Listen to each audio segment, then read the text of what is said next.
네, 오늘 매일교회 새벽 말씀 첫날입니다.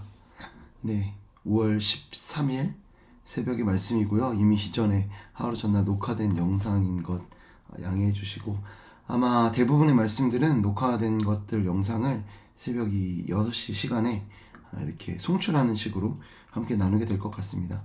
오늘부터 해서 계속 창세기 말씀들을 함께 나누게 될 텐데, 창세기 한 권 한 권, 한 장 한 장, 한 절 한 절 이렇게 살펴보는 시간들을 갖도록 하겠습니다. 그래서 우리가 지금까지는 말씀해 볼 때 어느 날은 요한복음, 어느 날은 또 창세기 이렇게 왔다 갔다 했었잖아요. 그래서 어떻게 보면은 그 전체적인 내용들에 대해서 이해하기 어려운 부분들이 있었을 텐데, 한 권을 쭉 함께 본다고 생각하시면, 우리가 드라마도 그렇죠. 중간에 갑자기 7부 봤다가 26부 봤다가 그리고 1부 이렇게 왔다 갔다 하면 전혀 이해 못하는 것처럼, 오늘부터는 이 새벽 말씀 시간을 통해서 성경을 하나하나 잘 알아가는, 또 하나님의 말씀의 은혜를 누리는 그런 시간들이 되었으면 좋겠습니다. 오늘 말씀은 창세기 1장 1절부터 2장 4절까지 말씀인데요. 전체를 다 보진 않고 제가 1장 1절로 4절까지 말씀, 5절까지 말씀만 함께 봉독하도록 하겠습니다. 1장 1절로 5절까지 말씀입니다. 창세기. 태초에 하나님이 천지를 창조하시니라. 땅이 혼돈하고 공허하며 흑암이 깊음 위에 있고 하나님의 영은 수면 위에 운행하시니라. 하나님이 이르시되 빛이 있으라 하시니 빛이 있었고 빛이 하나님 보시기에 좋았더라. 하나님이 빛과 어둠을 나누사 하나님이 빛을 낮이라 부르시고 어둠을 밤이라 부르시니라. 저녁이 되고 아침이 되니 이는 첫째 날이니라. 아멘. 제가 창세기 1장 1절로 2장 4절까지 한 묶음으로 큰 본문을 말씀을 나누게 된 이유는, 이 큰 본문이 다 한 파트로 이루어져 있기 때문입니다. 1장 1절의 시작이 어떻게 되나요? 태초에 하나님이 천지를 창조하셨다라는 이 멘트로 시작이 되죠. 그리고 2장 4절 끝부분에 가면 여호와 하나님이 땅과 하늘을 만드시던 날에, 쉽게 말하면 뭡니까? 하나님이 땅과 하늘, 천지를 만드시던 날에 창조하셨다라는 이야기입니다. 우리가 수미상관이라고도 하죠. 그러니까 이 똑같은 동일한 멘트를 가지고 이 한 파트의 이야기가 진행된다라고 생각을 하시면 될 것 같습니다. 결국 하나님의 이 천지 창조 사역의 기사에 대해서 오늘 함께 전체적으로 살펴보는 시간이 되었으면 좋겠습니다. 여러분, 1장 1절 어떻게 시작합니까? 태초에 하나님이 천지를 창조하시니라 라고 기록하고 있습니다. 여러분, 대부분의 신화들이나 종교들은요, 처음에 시작할 때 뭘 이야기하냐면 이 신의 존재에 대해 설명을 합니다. 어떻게 탄생하게 됐는지, 어떤 존재인지를 열심히 설명을 합니다. 예를 들면 그리스 로마 신화 같은 경우는 제우스의 탄생 신화에 대해서 굉장히 관심을 두고 있죠. 그러나 성경은 어떤가요? 하나님의 존재 여부를 그냥 전제하고 있다는 겁니다. 설득할 필요도 없고 설명하지도 않습니다. 그냥 하나님은 계시고 하나님은 천지를 창조하셨다라고 선포하고 있다는 거예요. 이 얘기가 무엇을 의미할까요? 우리가 성경을 읽을 때 믿음에서 하나님의 말씀을 봐야 된다. 이 믿음이 전제다라는 것을 우리가 알 수 있다는 것을 기억하시면 좋겠습니다. 우리가 믿음을 가지고 이 말씀, 하나님의 말씀을 하나하나 살펴보도록 하겠습니다. 우리가 2절 말씀을 볼 텐데, 먼저 이 하나님이 천지를 창조하시기 이전의 상태가 어떤 상태였는지 한번 볼 텐데요. 2절 말씀 제가 읽어드리겠습니다. 2절입니다. 땅이 혼돈하고 공허하며 흑암이 깊음 위에 있고 하나님의 영은 수면 위에 운행하시니라. 하나님의 영이 수면 위에 운행하셨다. 이 말은요, 하나님께서 그때에도 천지가 창조하시기 이전에도 모든 것을 다스리고 계셨다라는 의미입니다. 하나님께서 모든 것을 그때도 다스리고 계셨습니다. 그리고 3절 보시면은 하나님이 이르시되 빛이 있으라. 하나님의 영인 성령님, 빛이 있으라는 그 말씀이신 성자 하나님, 예수님, 그리고 뿐만 아니라 이 성부 하나님, 삼위 하나님이 이 창조 사역을 함께 하고 계시다는 것을 우리가 알 수 있는데요. 이것은 중요한 것이 아니고, 어쨌든 정말 중요한 것은 창조하기 이전의 상태가 어땠는지, 하나님이 다스리고 계셨는데 그때가 어땠는지 한번 볼까요? 2절 말씀에 뭐라고 기록하고 있죠? 땅이 혼돈하고 공허했다. 그리고 흑암이 깊음 위에 있었다라고 합니다. 먼저는 혼돈했다라고 하는데, 이 혼돈하다라는 것이 뭘까요? 혼돈. 그야말로 무질서한 상태를 이야기하는 거죠. 어떤 질서가 정립되지 않은 그런 상태. 그런 상태가 바로 이때의 상태였다는 겁니다. 그리고 이어서 나는 상태는 공허했다라는 거죠. 한마디로 비어 있었다라는 겁니다. 그러니까 쉽게 말해 하나님의 창조사역 이전의 상태는 무질서하고 비어 있는 상태였다라고 오늘 말씀 우리에게 선포하고 있습니다. 그리고 하나님께서 창조를 시작하십니다. 이제 첫째 날이죠. 첫째 날 보시면 어떨까요? 4절 말씀을 보시면 하나님께서 빛을 만드셨는데 4절에 보시면 빛이 하나님 보시기에 좋았더라. 하나님이 빛과 어둠을 나누사. 그러니까 단순히 하나님이 빛만 말씀으로 만드신 것이 아니라 빛과 어둠을 나누셨다라는 겁니다. 빛과 어둠, 즉 낮과 어둠, 즉 밤을 나누셨다. 낮과 밤으로, 빛과 어둠으로 그렇게 하나님께서 나누셨다. 이것이 첫째 날의 사역입니다. 기억하시기 바랍니다. 자, 그리고 둘째 날 어떻게 됐습니까? 둘째 날이 되었습니다. 하나님께서 무엇을 하십니까? 물 가운데 궁창이 있어 궁창 아래의 물과 궁창 위의 물로 나누셨다고 합니다. 쉽게 말해서요, 우리 대기 중에 있는 구름과 같은 하늘 위의 어떤 그런 물들과 땅의 물들로 나누었다. 결국 결론적으로 말해 하늘의 물과 땅의 물로 나누셨다는 겁니다. 비슷하죠. 첫째 날 낮과 밤을 나누셨다. 빛과 어둠을 나누셨고, 그리고 하늘과 물로, 땅의 물로, 하늘의 물과 땅의 물로 하나님께서 둘째 날 나누셨다는 겁니다. 자, 셋째 날 어떤 일들이 벌어집니까? 9절 말씀을 보시면 천하의 물이 한 곳으로 모이고 묻이 드러나라 하셨습니다. 땅과 바다로 나누셨다는 거죠. 그러니까 결국 이 셋째 날도 같습니다. 땅과 바다로, 묻과 바다로 나누셨다라는 것입니다. 결국 어떤가요? 지금까지 하나님의 사역은 나누는 사역이었다는 것이죠. 자, 그리고 나서 이제 넷째 날입니다. 넷째 날 14절입니다. 하나님께서 어떻게 하셨나요? 하늘의 궁창에 광명체를 만드셨다고 합니다. 16절 말씀을 보시면요, 큰 광명체로 낮을 주관하게 하시고 작은 광명체로 밤을 주관하게 하셨다고 합니다. 첫째 날 어떤 일이 있었나요? 낮과 밤을 나누셨죠.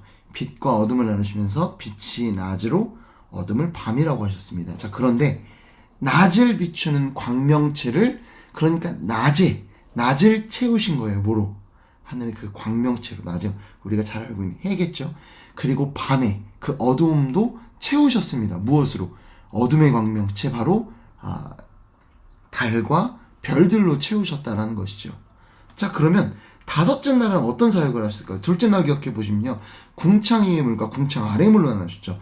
첫째 날에 나눈 것, 그러니까 빛과 어둠으로 나누고, 빛의 광명체인 해들로 채우시고, 해로 채우시고, 어둠의 광명체인 그 달과 그 별로 채우셨던 것처럼 똑같이 둘째 날 궁창 위의 물과 궁창 아래의 물로 나누셨던 것처럼 이 다섯째 날엔 뭘 하시냐? 21절에 보시면 바다의 짐승들과 물에 번성하는 종류들, 그리고 하늘의 새를 그 종류대로 창조하셨다라고 합니다.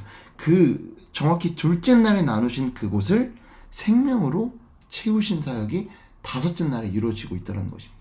자, 그러면 창조의 마지막 날인 여섯째 날엔 무엇을 하셨을까요? 여섯째 날에 뭘 하셨습니까? 묻과 물을 나누셨죠. 이미 물은 채우셨습니다. 자, 그러면 이제 뭘 할까요? 이 묻에, 이 땅에 하나님께서 생명을 채우시는 사역들을 합니다. 하나님께서 땅에서 사는 온갖 생물들을 그 종류대로 만드시고, 그리고 그날 마지막 이 창조 하이라이트는 하나님의 형상을 따라 하나님의 모양대로 인간을 창조하고 계시더라는 겁니다. 그리고 모두 마치시고 일곱째 날 안식하셨습니다. 여러분, 이것이 하나님의 창조 사역의 6일간의 사역들이었습니다. 정확히 대응하죠. 첫째 날부터 셋째 날까지는 나누시고, 그리고 넷째 날부터 여섯째 날까지는 그대로 대응하게 그 나눈 곳에 그 안에 채우는 사역들을 하고 계시더라는 겁니다. 여러분, 하나님의 이 여섯 날의 사역, 창조 사역, 한마디로 말하면 나누시고 채우신 사역이다라고 기억하시면 된다는 거죠. 여러분, 그러면 나누다라는 것의 의미가 뭘까요?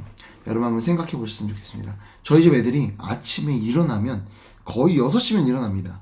이 시간에 일어납니다. 일어나서 뭘 할까요? 온갖 것들을 다 꺼내서 놀기 시작을 합니다. 공룡, 장난감, 자동차, 퍼즐, 블럭, 갖가지 장난감들을 다 펼쳐놓고 놀기 시작합니다. 어떤 상태일까요? 혼돈의 상태죠. 오늘 창조 사역 이전의 상태, 혼돈의 상태와 같다는 겁니다. 자, 그리고 나서 정리를 하기 시작합니다. 정리할 때 어떻게 할까요? 여러분 잘 아실 겁니다. 공룡은 공룡끼리, 동물은 동물끼리, 블록은 블록끼리, 퍼즐은 퍼즐끼리 나눕니다. 여러분 그것이 정리고요. 그리고 무질서한 상태를 질서 있는 상태로 만드는 것이 나누는 일들이라는 것이죠. 여러분 혼돈의 상태에서 하나님께서 창조사역을 통해 어떤 일들을 하셨나요? 그 무질서한 상태에서 질서가 있는 상태로 나누고 정리하고 질서를 부여하기 시작하셨다는 겁니다. 그리고 넷째 날부터 여섯째 날까지 창조 이전의 상태가 어떤 상태였다고요? 공허의 상태, 비어있는 상태였다는 거죠. 자, 그런데 그 비어있는 상태에 정확히 넷째 날부터 여섯째 날까지 하나님은 그 빈 공간을 채우고 계시다는 겁니다. 무질서하고 비어있는 상태 가운데 하나님의 창조 사역이 시작되었고, 하나님의 무엇으로 그 창조의 사역들이 일어납니까?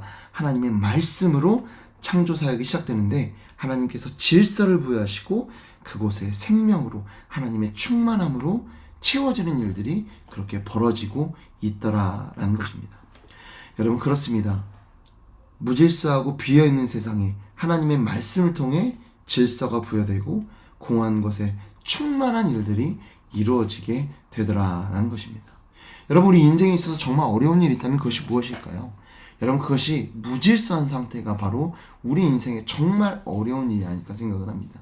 내 삶의 우선순위가 전혀 정해져 있지 않고 모든 것이 혼란스럽게 섞여 있는 그런 상태, 그 상태가 우리의 그 공허한 상태, 우리의 그 무질서한 상태, 혼돈스러운 상태가 아닐까 생각을 합니다. 무엇이 좋은 것인지 나쁜 것인지 전혀 분간할 수 없고, 여러분 그렇지요. 질서가 없다는 것은요, 우리 인생이 얼마나 앞으로 막막한지를 대변하는 상태가 아닐까 생각을 합니다. 질서가 없으면은요, 우리가 당장 무엇을 해야 될지를 결정을 할 수가 없습니다. 이 막막한 인생의 이 대해를, 바다를 어떻게 할지 모르는 그 상태가 바로 이 무질서의 상태다라는 것입니다. 여러분 바로 이 창조의 말씀을 통해, 이 하나님의 말씀을 통해 내 삶에 질서가 부여되고 내 삶에 무엇을 해야 되는지를 정할 수 있는 그런 놀라운 역사를 하나님의 말씀을 통해 경험하는 저와 여러분 되기를 소망합니다. 여러분 우리 인생이 참으로 공허하죠. 여러분 공허하다는 것이 어떤 것입니까? 우리 인생들 보면 이렇습니다. 요즘 보면은요, 그 대중교통을 이용하는 사람들을 보면 어떤가요? 또 엘리베이터 탄 사람들을 보면 평상시에 뭘 하고 있습니까? 스마트폰 꺼내서 보고 있다는 거죠. 여러분 우리 인생의 시간들, 화장실에 가도 특히 제 얘기를 하는 것 같은데, 화장실에 가든 엘리베이터를 타는 건 잠깐의 비어있는 시간들도 우리는 뭘 합니까? 꽉꽉 채우기 위해서 스마트폰을 꺼내서 보곤 합니다. 그야말로 이 빈 시간들을, 빈 어떤 순간들을 채우려고 합니다. 왜 그럴까요? 우리 인생이 너무나 공허하기 때문이다라는 것이죠. 우리 인생, 이 채워지지 않는 우리의 삶을 어떻게든 채워보려고 우리는 열심히 노력하며 살아갑니다. 여러분 우리 인생 너무나 공허하죠. 이 공허한 인생 때문에 우리 뭘 하려고 합니까? 열심히 돈 벌어서 정말 소확행이라고도 하고 맛있는 음식도 먹고 또 좋은 곳에 여행을 가려고 하기도 합니다. 여러분 그렇게 열심히 돈 벌어서 좋은 곳에 여행 갔다 오면은 우리 공허한 인생이 채워지던가요? 잠깐은 채워질 수 있죠. 여러분 그런데 어떻습니까? 밑 빠진 독에 물을 붓는 것처럼 우리 인생들 다 모든 것들이 허무한 것처럼 다 흘러가는 모습들을 우리는 체험하곤 합니다. 여러분 얼마나 우리 인생이 공허합니까? 아무리 많은 돈을 벌어도, 아무리 정말 기쁜 일을 한다고 할지라도 우리 인생의 공허함을 채울 수 없다는 것을 우리는 너무나 잘 알고 있습니다. 여러분 그 인생의 공허함 무엇으로 채울 수 있다는 건가요? 오늘 말씀 우리에게 분명히 이야기하고 있습니다. 하나님의 말씀이 우리 인생의 공허함을 채운다라는 것이죠. 여러분 우리 이 무질서한 인생에 질서를 부여해서 앞으로 살아갈 수 있는 길을 안내하고, 뿐만 아니라 이 공허한 인생 가운데 충만함으로 우리를 채워주시는 그것이 무엇이냐? 하나님의 말씀이다라는 사실을 우리 모두가 기억했으면 좋겠습니다. 믿으시기 바랍니다. 이 말씀 이제 매일 하나님의 말씀으로 우리가 나아갈 텐데요. 이 말씀을 통해서 하루의 삶이, 매일의 매 순간의 삶이 질서가 생기고 충만함으로 임하는 그런 놀라운 역사를 경험하는 그런 저와 여러분 되기를 소망합니다. 여러분 기도하겠습니다. 사랑과 은혜가 풍성하신 하나님 아버지, 우리 인생이 너무나 무질서하고 또 공허한지 너무나 잘 알고 있습니다. 그러나 주님, 주님의 말씀이 우리의 삶 가운데 선포되게 될 때 우리의 삶 가운데 질서가 부여되고 뿐만 아니라 이 공허한 인생이 채워지는 놀라운 역사가 있음을 이 시간 말씀을 통해 다시 한번 확인하게 됩니다. 우리 인생의 길라잡이가 될 주님의 말씀, 또 우리의 삶 가운데 온전히 생명력으로 충만하게 될 그 말씀을 통해 하나님의 놀라운 은혜를 누리는 우리 모두가 될 수 있도록 주님께서 역사하여 주시옵소서. 이 모든 말씀 사랑이 많으신 예수 그리스도의 이름으로 기도드립니다. 아멘.